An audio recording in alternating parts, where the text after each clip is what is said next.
किरण को पौधों और पेड़ों से बातें करना बहुत अच्छा लगता था। वो एक दिन दरख्त से बातें करके घर वापस आ रही थी कि उसे रास्ते में उसकी एक दोस्त सोनिया मिली। अरे किरण, कल मेरी बर्थडे है। मैं चाहती हूँ कि तुम मेरे बर्थडे पे आओ और हाँ, फ्रॉक्स पहन के जरूर आना, क्योंकि हम सब लोग फ्रॉक्स पहनेंगे। मेरी बर्थडे पे डांस भी तो करनी है। अरे सोनिया, तुम जानती हो कि हमारे पास इतने पैसे कहाँ कि हम नए नए फ्रॉक्स खरीदें। बस मैं कुछ नहीं सुनना चाहती, तुम जरूर आना, क्योंकि तेरे बिना बर्थडे पार्टी में मजा नहीं आएगा।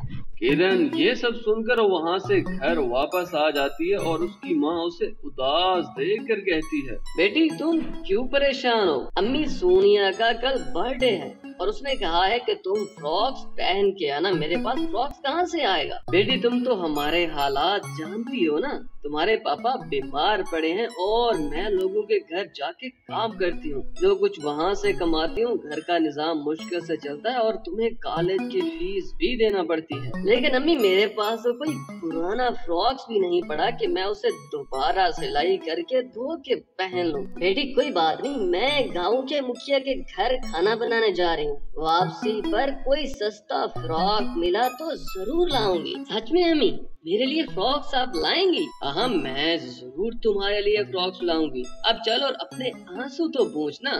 उसके बाद किरण घर का काम करने लग जाती है। घर का काम करने के बाद वो बागीचे में चली गई। वो फ्रॉक्स को लेके बहुत परेशान थी और वो दरख्त के नीचे बातें करने लगी। अचानक एक दरख्त से आवाज आई, किरण तुम क्यों उदास हो? बताओ मुझे, कोई परेशानी है?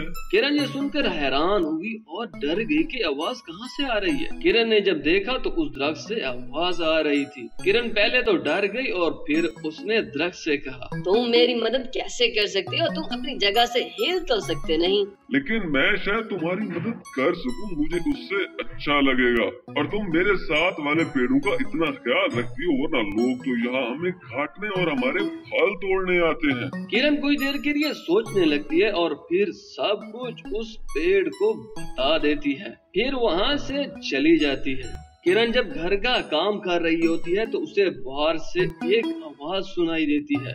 जब किरण बाहर जाके देखती है तो बाहर एक बैग पड़ा है, जबकि उसके साथ कोई नहीं था। जब किरण ने बैग खोला तो उसने देखा तो उसमें एक खूबसूरत फ्रॉक था। वो उसे देखकर बहुत खुश हुई। अम्मी तो कह रही थी कि वो कोई सस्ता सा फ्रॉक्स तुम्हारे लिए लाएगी, मगर ये तो बहुत ही खूबसूरत है। जब शाम को उसकी माँ घर वापस आई तो किरण ने उसे अपना फ्रॉक्स दिखाया और कहा, माँ आपने मेरे लिए कितना खूबसूरत फ्रॉक्स लिया है। ये बहुत अच्छा है और मुझे बहुत पसंद है। बेटी देखो, मेरे पास पैसे नहीं थे इसलिए मैंने ये नहीं खरीदा। ये कहाँ से आया है? बस जहाँ से भी आया हो हमें उससे क्या, बस मैं ये पहनने जा रही हूँ। जब किरण ने वो फ्रॉक्स पहना तो खुद ब खुद नए जूते और जवाहरात आ गए। उसके साथ साथ एक गिफ्ट भी था। किरण तैयार होकर सोनिया की बर्थडे पर पहुंच गई। सब लोग सिर्फ किरण के फ्रॉक्स की तरफ ही देख रहे थे। किरण तुमने तो कहा था कि तुम्हारे पास इतने पैसे कहाँ कि तुम फ्रॉक्स खरीद कर पहन लो, मगर तुम बहुत प्यारा फ्रॉक्स पहन के आई हो और साथ ये गिफ्ट भी लाई हो। किरण ने सोनिया को गिफ्ट दिया। अरे इतना बड़ा गिफ्ट लाने की क्या जरूरत थी? तुम्हारा आना ही बहुत था। अरे बहन छोड़ो, मैं तुम्हें दिल से दे रही हूँ, बस रख लो अपने पास। सोनिया की सारी सहेलियां सिर्फ किरण के फ्रॉक्स की तरफ देख रही थी। सब ने मिलकर बाद में डांस भी किया। किरण ने इतना खूबसूरत डांस किया कि सब देखकर हैरान रह गए। तुम बहुत ही खूबसूरत डांस करती हो। अरे छोड़ो, बस मैं तो सिर्फ ट्राई कर रही थी, मुझे कहाँ इतना खूबसूरत डांस आता है। सोनिया की माँ ने कहा, तो बच्चों अब बहुत हो गई पार्टी और डांस, अब चलो केक काटते हैं। सब ने मिलकर केक काटा और किरण खुशी खुशी घर वापस आ गई।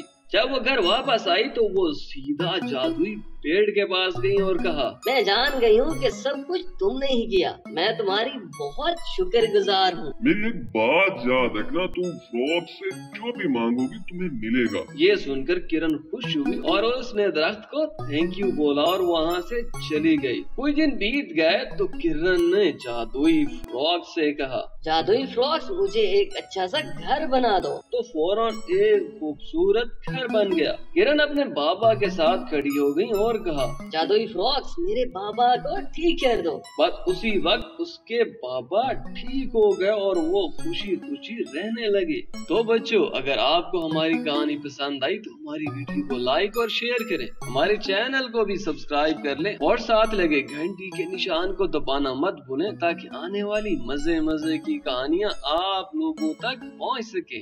Bye bye.